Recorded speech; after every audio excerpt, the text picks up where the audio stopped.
talking about the Irish government, why did you make the decision to change the strategy that Sinn Féin would participate in elections for the Dáil, the Irish Parliament? Well, when I came out of prison in the mid to late 1970s, well, we set about trying to reorganise Sinn Féin. Sinn Féin had been mostly a protest movement.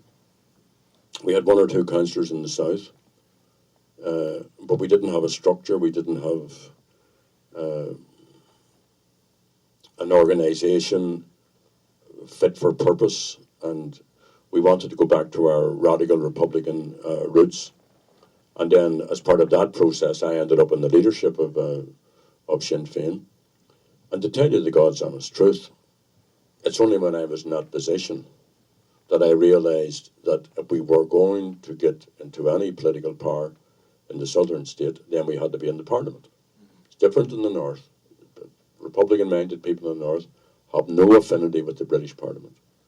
But obviously people in the south do have an affinity. They might be sceptical of it, they may be cynical about it, but they understand that if you are elected, you should go into the marketplace and represent the people who elected you. At different times, they have elected Republicans.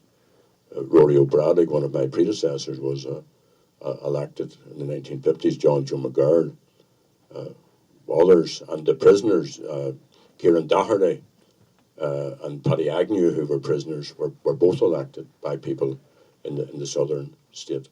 So it was really a case, it was very straightforward. We want to get into political power in Ireland. So how do we do it? What are the obstacles to it? What are the difficulties facing us? And this issue of abstentionism was one of those issues.